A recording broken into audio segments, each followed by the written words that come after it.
est-ce qui me demande? C'est moi, monsieur. Je suis désolée de vous avoir dérangé. Je vous en prie, je suis tout à vos ordres. À ce que je vois, j'ai l'impression que vous étiez à table.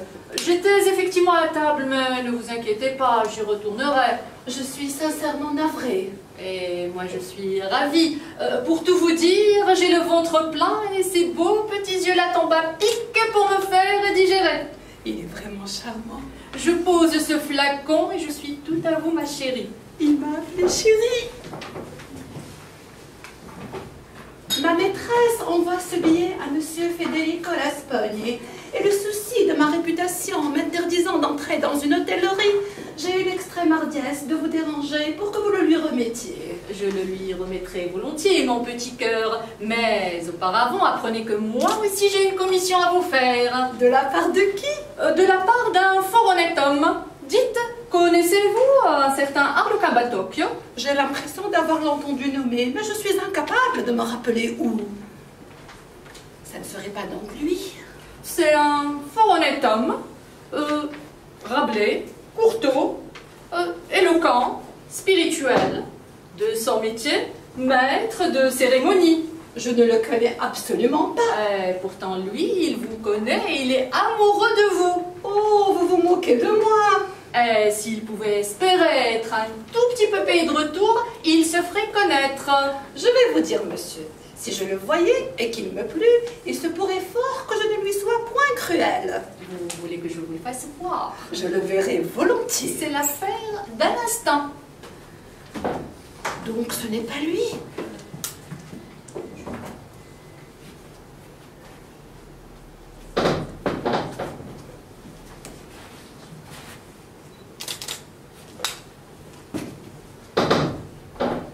Je n'y comprends rien.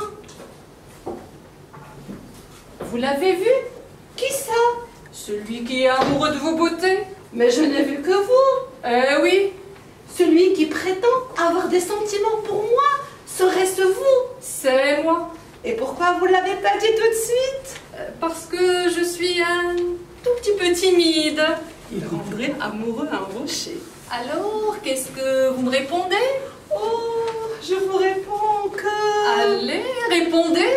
Oh, c'est que moi aussi, je suis un tout petit peu timide. Et si on s'unissait tous les deux, ça serait le mariage de deux êtres un tout petit peu timides.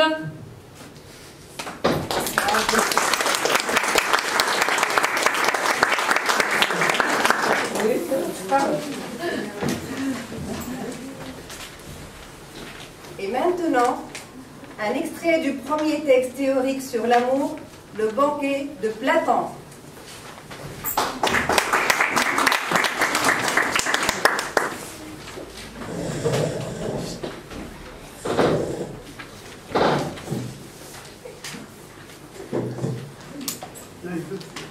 La nature humaine était primitivement bien différente de ce qu'elle est aujourd'hui. D'abord, il y avait 3 sortes d'hommes. Les 2 sexes qui subsistent encore, et un 3e. Voilà comment l'amour est si naturel alors. L'amour nous ramène à notre nature primitive et de 2 êtres n'en faisant qu'un, rétablit en quelque sorte la nature humaine dans son ancienne perfection. D'abord, Eros est toujours pauvre. Et il s'en faut de beaucoup qu'il soit délicat et beau, comme le croient la plupart des gens. Au contraire, il est rude, malpropre, va-nu-pied et il n'a pas de gîte, couchant toujours par terre et à la dure, dormant à la belle étoile, sur le pas des portes et sur le bord des chemins. Car, puisqu'il tient de sa mère, c'est l'indigence qu'il a en partage. À l'exemple de son père, en revanche, il est à l'affût de ce qui est bon ou de ce qui est beau. Il est viril, résolu, ardent. C'est un chasseur et un sorcier redoutable. Un magicien et un expert. Jupiter imagine un expédient. Il change de place les instruments de la génération et les met par devant. Auparavant, ils étaient par derrière, et on concevait et l'on répandait la semence, non l'un dans l'autre, mais à terre, comme des cigales. Il les mit donc par devant, et de cette manière, la conception se fit par la conjonction du mâle et de la femelle. Il en résulta que, si l'homme s'unissait à la femme, il engendrait et perpétuait l'espèce, et que, si le mâle s'unissait au mâle, la satiété les séparerait bientôt et les renvoyait aux travaux et à tous les soins de la vie.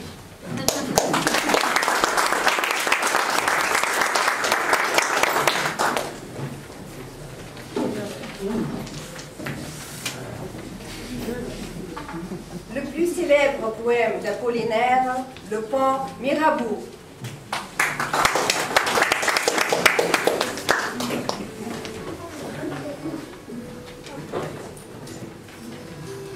Sous le pont Mirabeau coule la Seine, et nos amours, faut-il qu'ils m'en souviennent?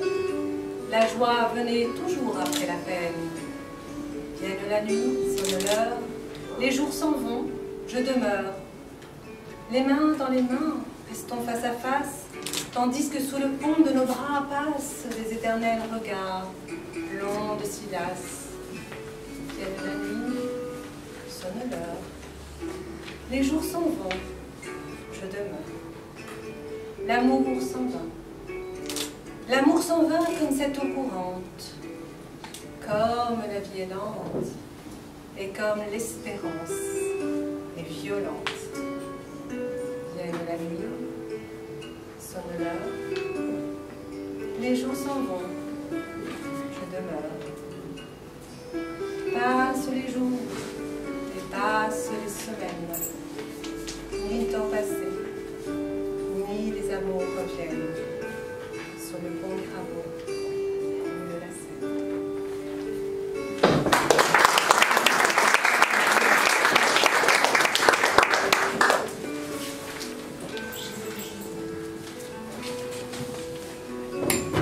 Une chanson de Jacques Brel, mais une chanson sans parole.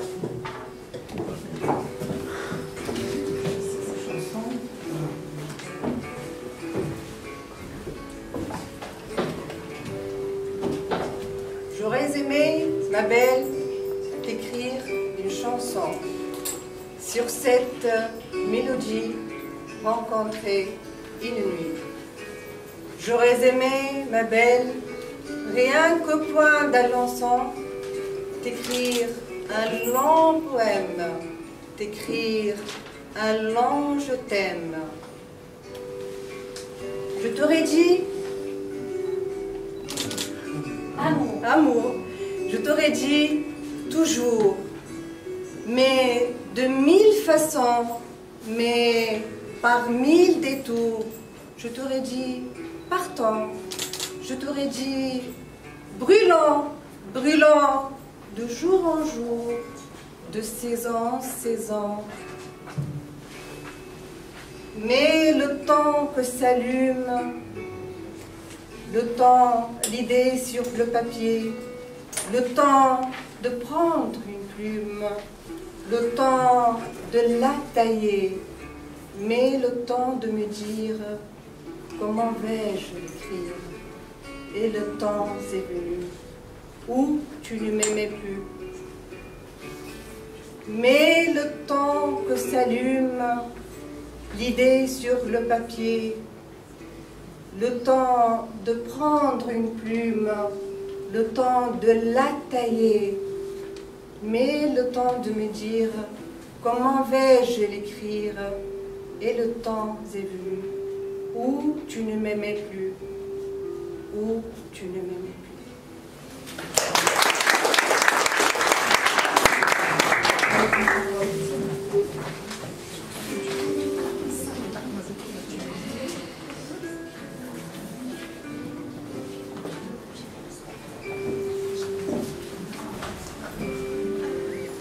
Encore de Guillaume Apollinaire, la chanson du mal-aimé.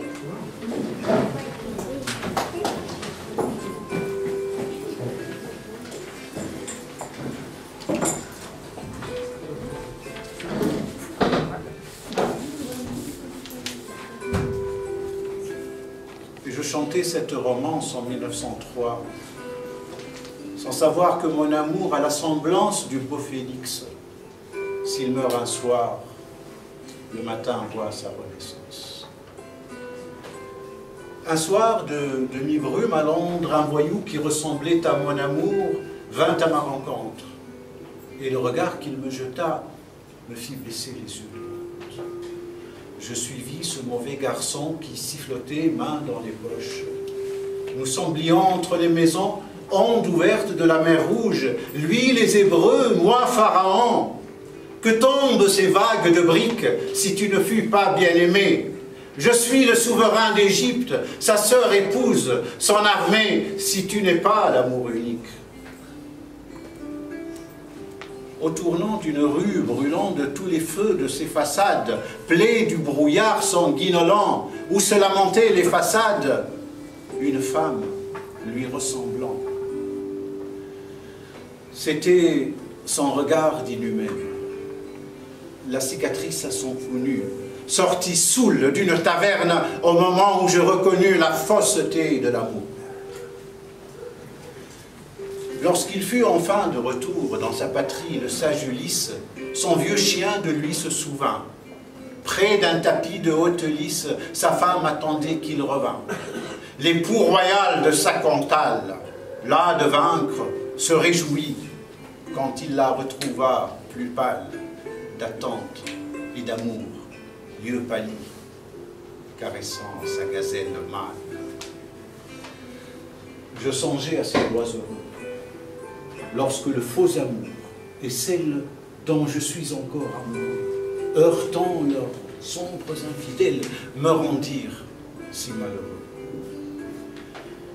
Voie lactée, ô sœur lumineuse, des blancs ruisseaux de Canaan et des corps blancs des amoureuses, nageurs morts, suivre en nous d'un han ton cours vers d'autres nébuleuses.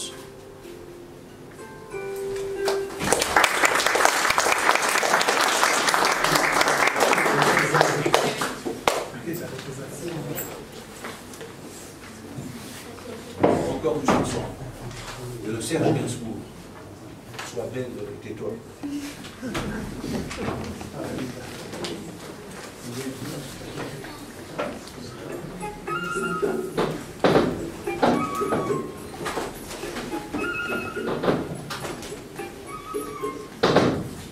ramier roucoule le moineau, Pépi, caquette la poule, jacasse la pie.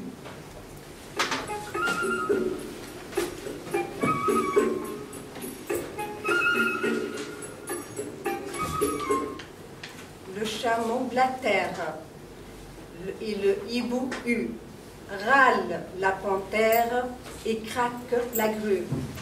Toi, toi, toi, toi, sois belle.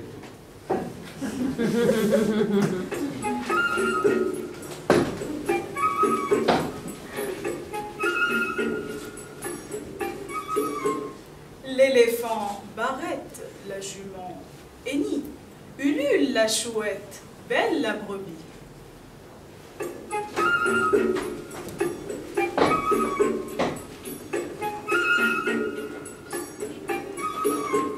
Le crapaud coasse, piole le poulet, le corbeau croasse, cajole le jet. Toi, toi, toi, toi, sois belle et tais-toi.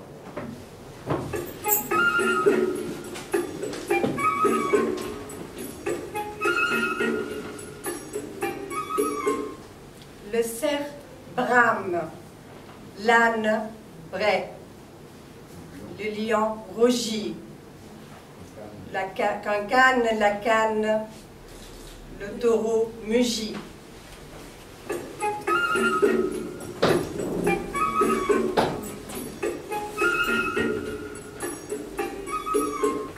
Le dindon glouglotte et braille le pan. La caille margotte, siffle le serpent.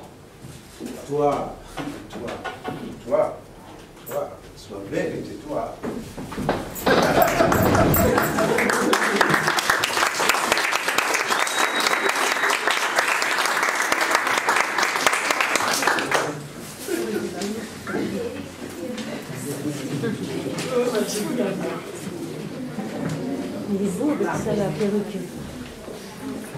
Du grand poète latin Ovide, l'art d'aimer.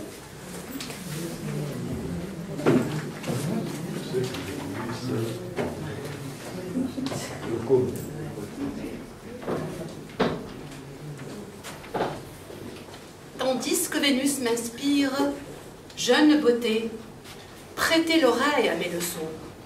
La pudeur et les lois vous le permettent. Votre intérêt vous y invite.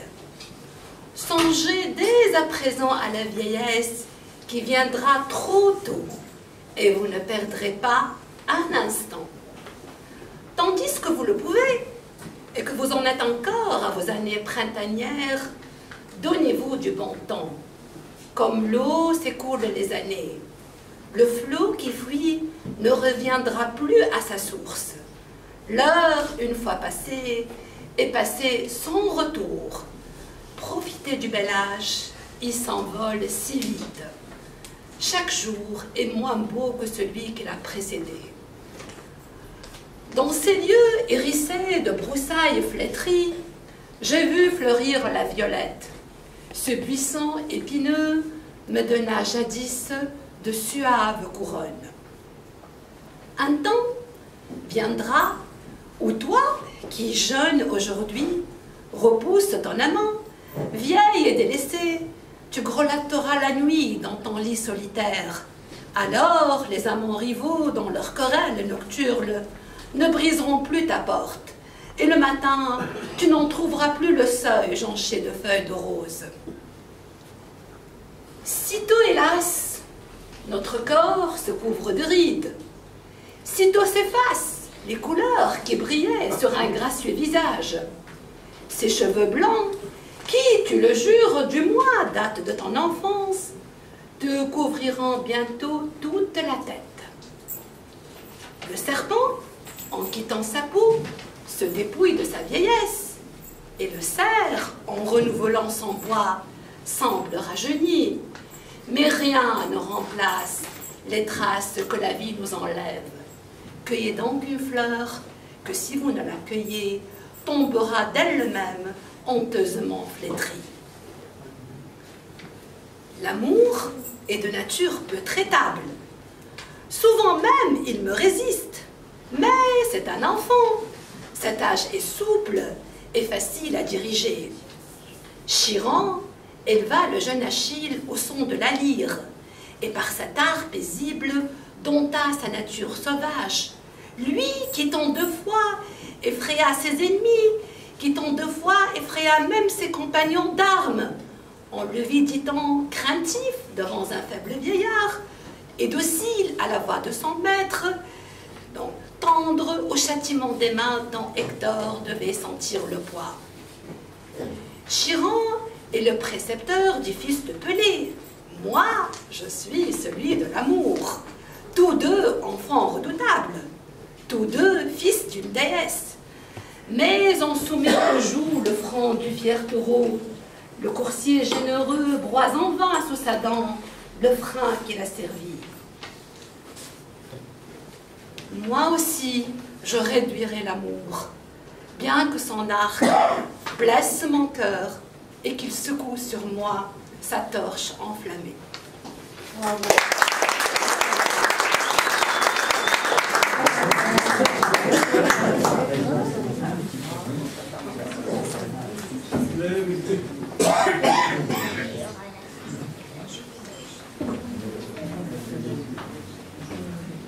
Et voici que vient la mort des amants de Baudelaire.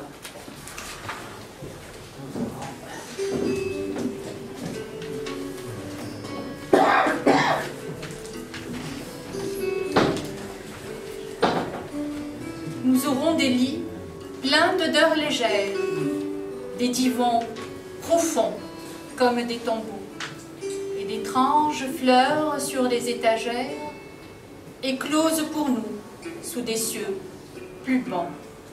Puisons à l'envie leur chaleur dernière, nos deux cœurs seront de vastes flambeaux qui réfléchiront leur double lumière dans nos deux esprits, ces miroirs jumeaux.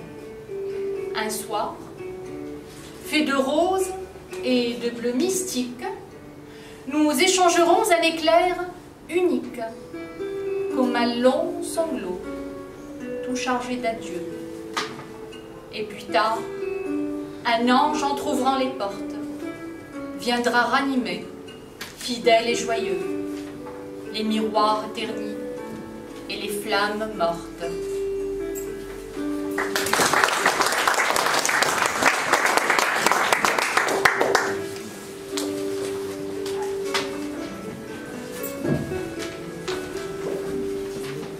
Nous restons dans la poésie du XIXe siècle avec mon rêve familier de Verlaine.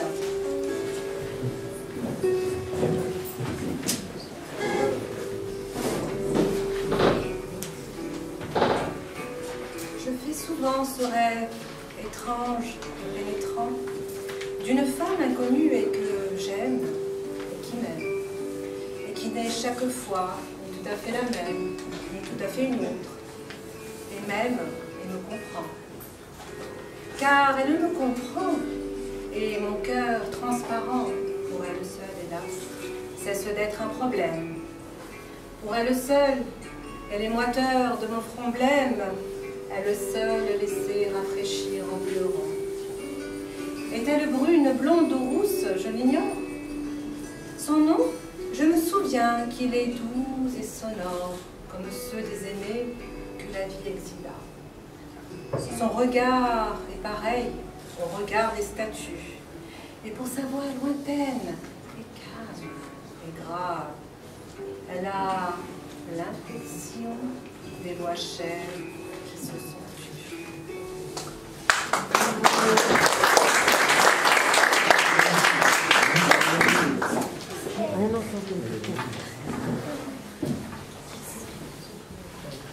L'amour fut aussi la grande affaire des Arabes.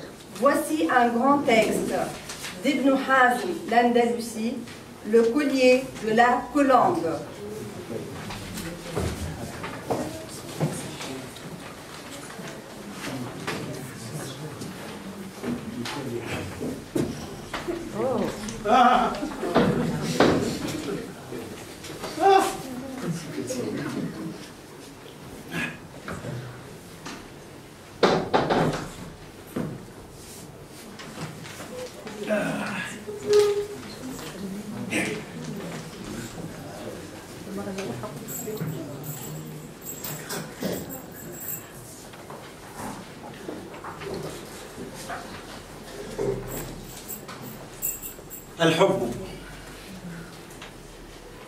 الحب أعزك الله أوله هزل وآخره جد دقت معانيه لجلالتها أن توصي فلا تدرك حقيقتها إلا بالمعاناة وليس بمنكر في الديانة ولا بمحظور في الشريعة إذ القلوب بيد الله عز وجل وقد اختلف الناس في ماهيته وقالوا وأطالوا والذي أذهب إليه أنه اتصال بين أجزاء النفوس المقسومة في هذه الخليقة في أصل عنصرها الرفيع. علمنا أن المحبة ظروف فأفضلها محبة المتحابين في الله عز وجل إما لاجتهاد في العمل وإما لاتفاق في أصل النحلة والمذهب وإما لفضل علم يمنحه الإنسان ومحبة القرابة ومحبة الألفة والاشتراك في المطالب ومحبة التصاحب والمعرفة ومحبة البر يضعه المرء عند أخيه ومحبة الطمع في جاه المحبوب ومحبة المتحابين بسر يجتمعان عليه يلزمهما ستره ومحبة بلوغ اللذة وقضاء الوطر ومحبة العشق الذي لا علة لها إلا ما ذكرنا من اتصال النفوس فكل هذه الأجناس منقضية مع انقضاء عللها وزائدة بزيادتها وناقصة بنقصانها، متأكدة بدنوها فاترة ببعدها. حاشا محبة العشق، العشق الصحيح الممكن من النفس، فهي التي لا فناء لها إلا بالموت. وإنك لتجد الإنسان السالي بزعمه وذا السن المتناهية إذا ذكرته تذكر وارتاح وصبر، واعتاده الطرب واحتاج له الحنين.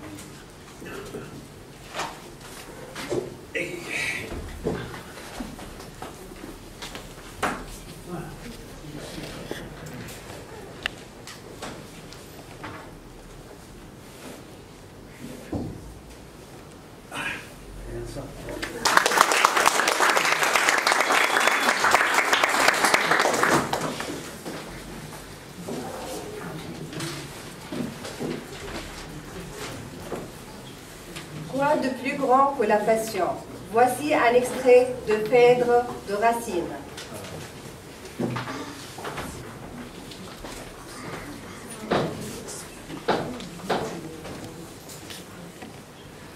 Aimez-vous? De l'amour, j'ai toutes les fureurs. Pour qui? Tu vas ouïr le comble des horreurs. J'aime. À ce nom fatal, je tremble. Je frissonne. J'aime. Qui? Tu connais ce fils de l'Amazone? Ce prince, par moi-même, si longtemps opprimé? Hippolyte? Grand Dieu! C'est toi qui l'as nommé.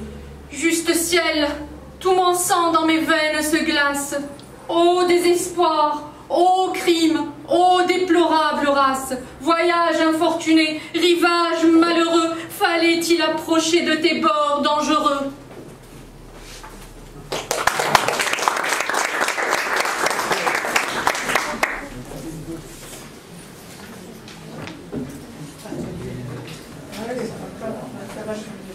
Baudelaire nous revient avec son étranger.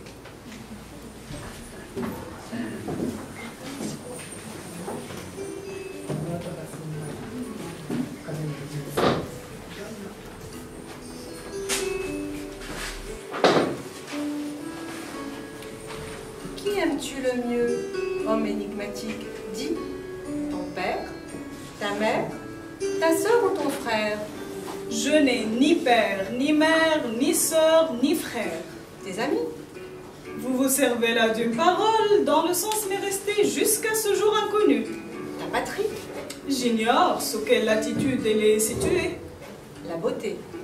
Je l'aimerais volontiers, déesse et immortelle. L'or? Je le hais, comme vous haïssez Dieu. Hé, qu'aimes-tu donc, extraordinaire étranger? J'aime les nuages qui passent là-bas, là-bas, les merveilleux nuages.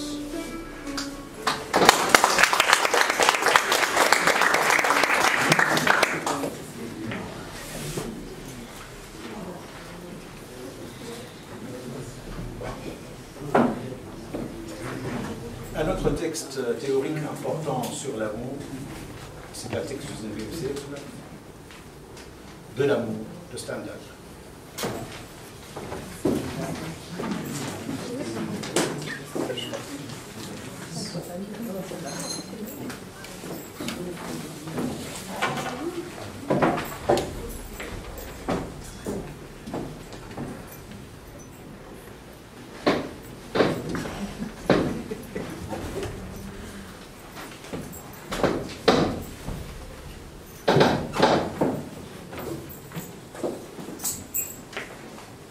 Laissez travailler la tête d'un amant pendant 24 heures.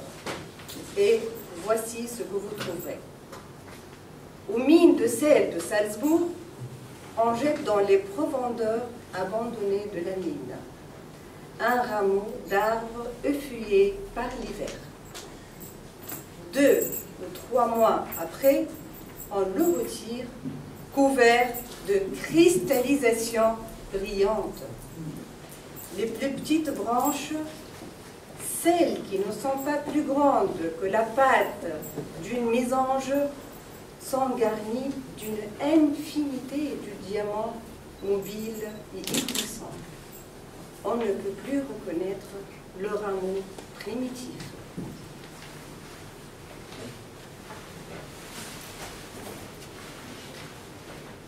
Ce que j'appelle cristallisation, c'est l'opération de l'esprit qui tire de tout ce qui se présente. La découverte de l'objet aimé a de nouvelles perfections.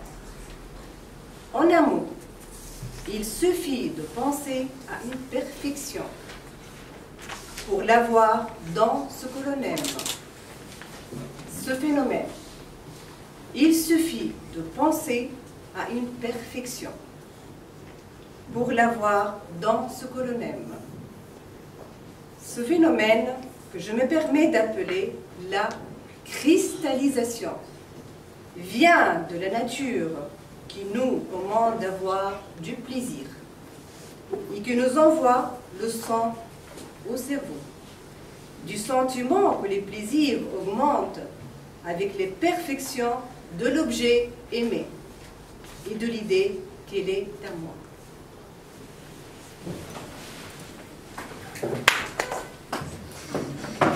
Le doute naît.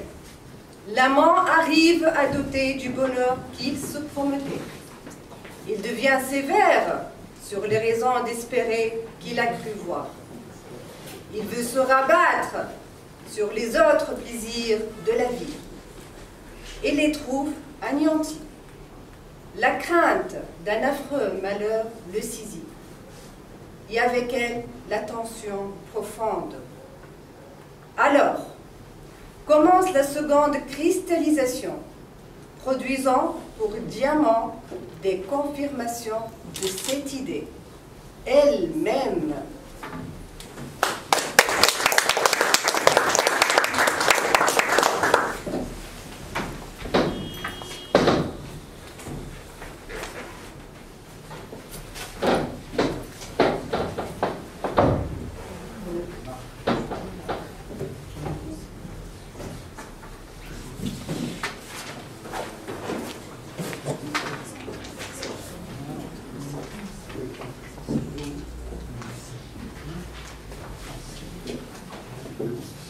Plus près de nous, Roland Barthes et ses fragments d'un discours amoureux.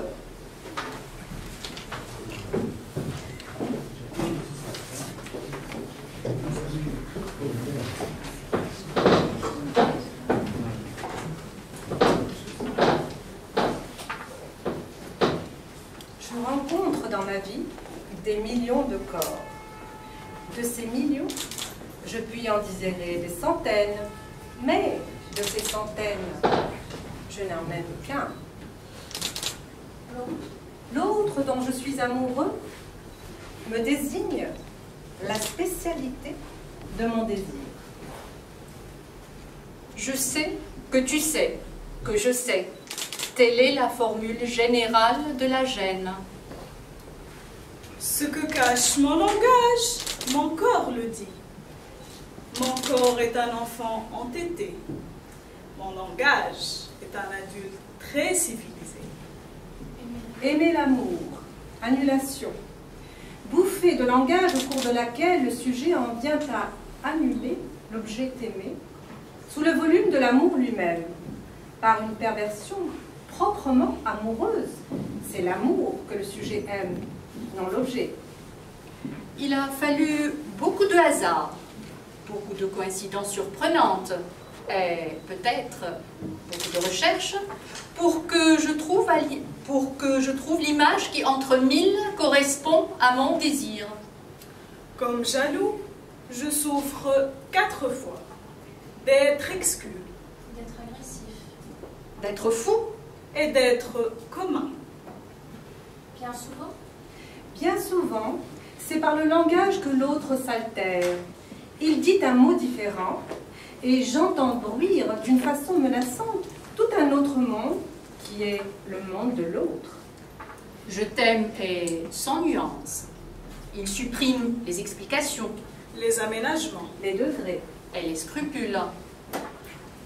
Le langage est une peau. Je frotte mon langage contre l'autre. C'est comme si j'avais des mots en guise de doigts, ou des doigts au bout de mes mots. Mon langage tremble de désir.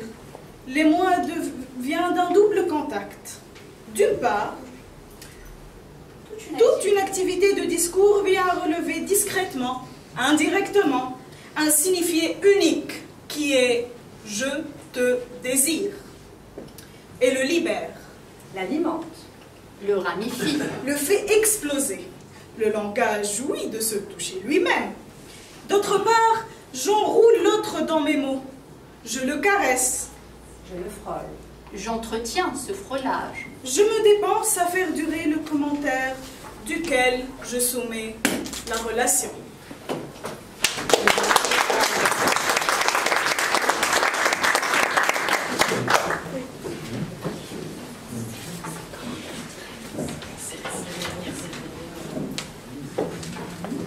Aragon fut le grand chantre de l'amour. Voici, est-ce ainsi que les hommes vivent?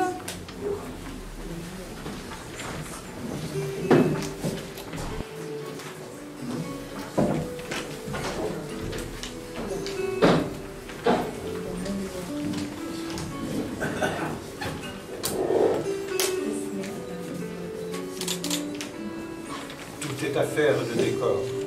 Changer de lit, changer de corps. À quoi bon, puisque c'est encore moi qui moi-même me trahis, moi qui me traîne et m'éparpille et mon ombre se déshabille dans les bras semblables des filles où j'ai cru trouver un pays. Cœur léger, cœur changeant, cœur lourd, le temps de rêver est bien court.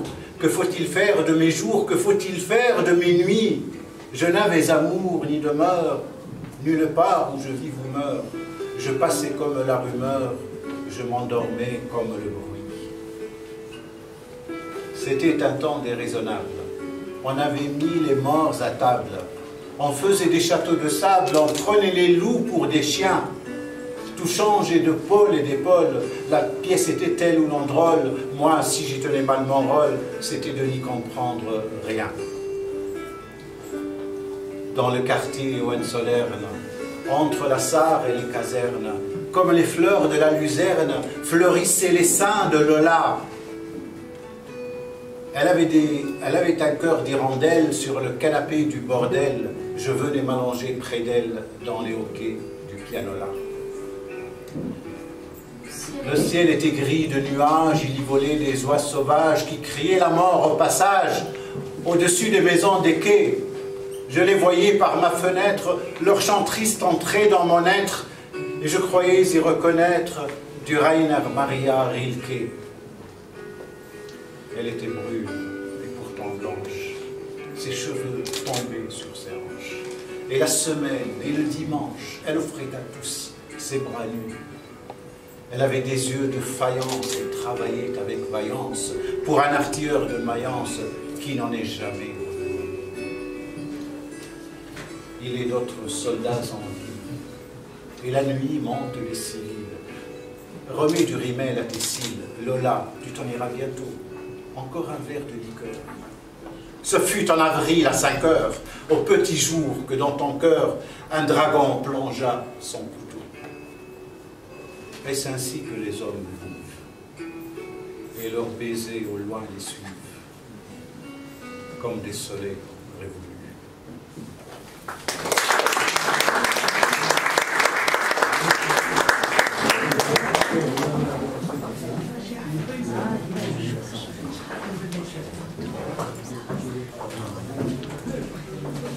Pour finir, bien égal le grand théâtre, voici le bourgeois gentilhomme du grand Molière.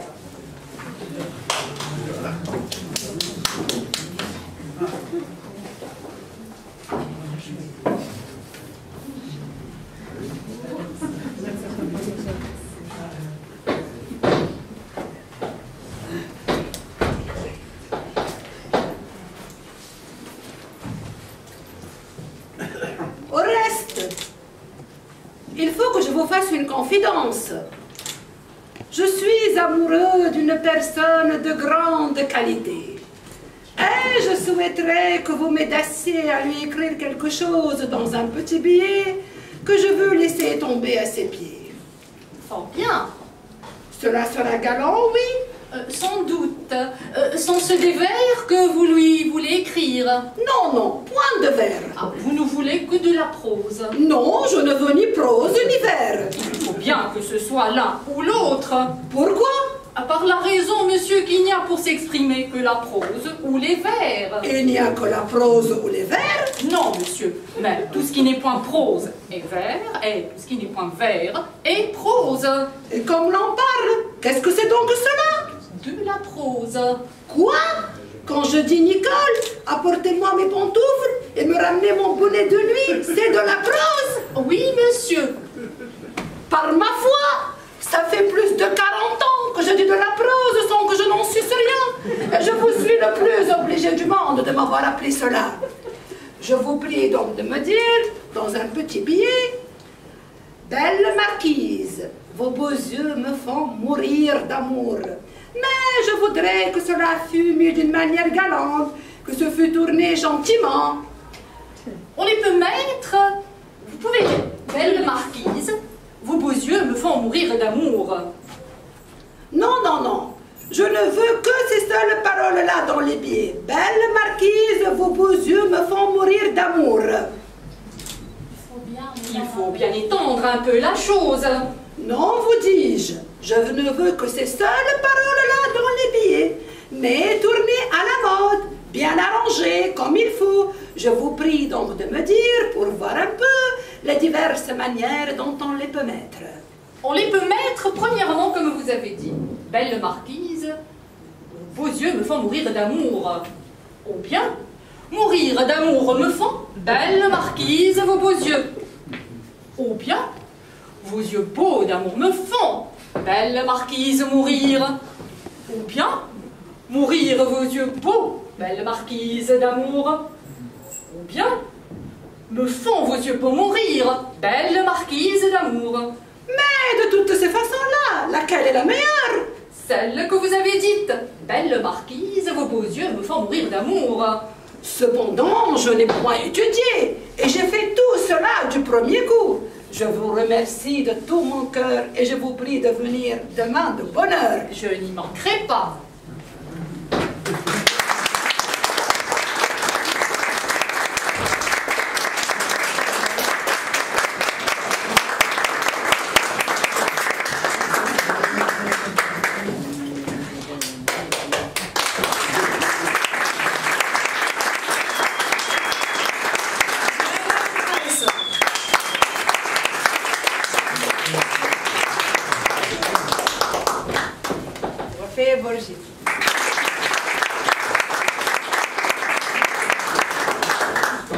Asma Garbouche.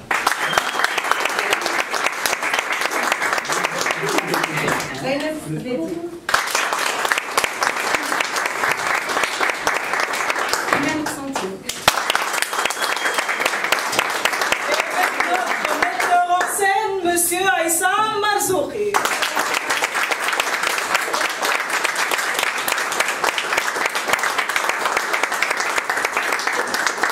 Notre souffleuse Air.